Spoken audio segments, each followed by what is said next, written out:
The Lost Battle by Victor Hugo. Allah qui me rendra. O Allah, who will give me back my terrible array. My emirs and my cavalry that shook the earth today. My tent, my white extending camp, all dazzling to the sight, whose watchfires, kindled numberless beneath the brow of night, seemed oft unto the sentinel that watched the midnight hours, as heaven along the sombre hill had rained its stars in showers.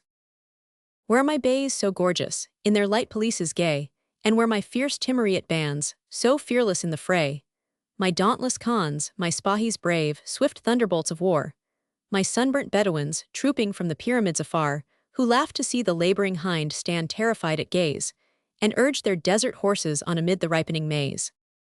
These horses with their fiery eyes, their slight untiring feet, that flew along the fields of corn like grasshoppers so fleet. What, to behold again no more, loud charging o'er the plain, their squadrons, in the hostile shot diminished all in vain, burst grandly on the heavy squares, like clouds that bear the storms, enveloping in lightning fires the dark resisting swarms. Oh, they are dead. Their housings bright are trailed amid their gore, dark blood is on their manes and sides, all deeply clotted o'er.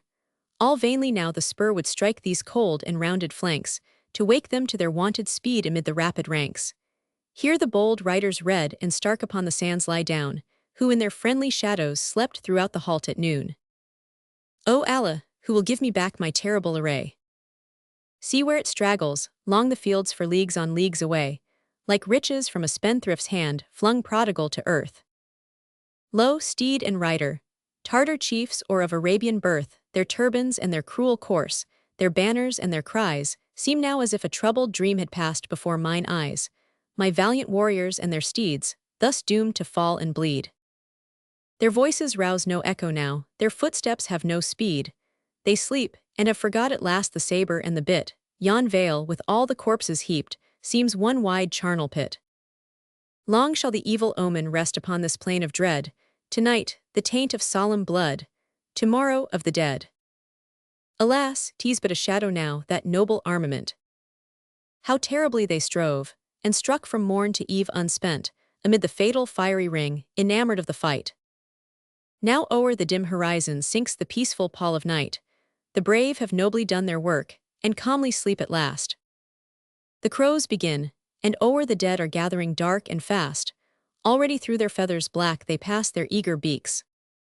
Forth from the forest's distant depth, from bald and barren peaks, they congregate in hungry flocks and rend their gory prey. Woe to that flaunting army's pride, so vaunting yesterday. That formidable host, alas, is coldly nerveless now to drive the vulture from his gorge or scare the carrion crow. Were now that host again mine own, with banner broad unfurled, with it I would advance and win the empire of the world. Monarchs to it should yield their realms and veil their haughty brows. My sister it should ever be, my lady and my spouse. Oh, what will unrestoring death, that jealous tyrant lord, do with the brave departed souls that cannot swing a sword? Why turned the balls aside from me? Why struck no hostile hand my head within its turban green upon the ruddy sand? I stood all potent yesterday, my bravest captains three, all stirless in their tigered cell, magnificent to see, hailed as before my gilded tent rose flowing to the gales, shorn from the tameless desert steeds, three dark and tossing tails.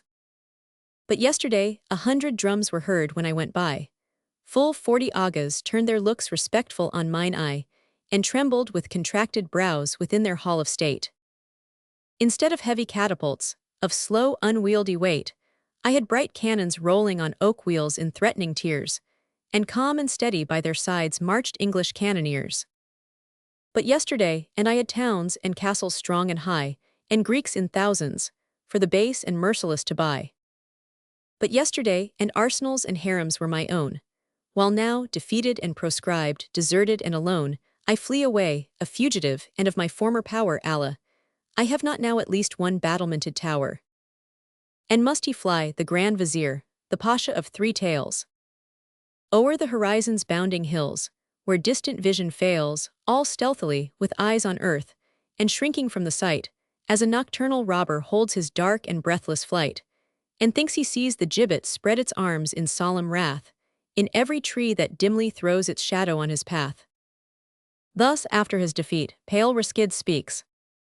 Among the dead, we mourned 1,000 Greeks. Lone from the field, the Pasha fled afar, and, musing, wiped his reeking scimitar. His 2 dead steeds upon the sands were flung, and on their sides their empty stirrups hung. W.D. Bentley's Miscellany, 1839.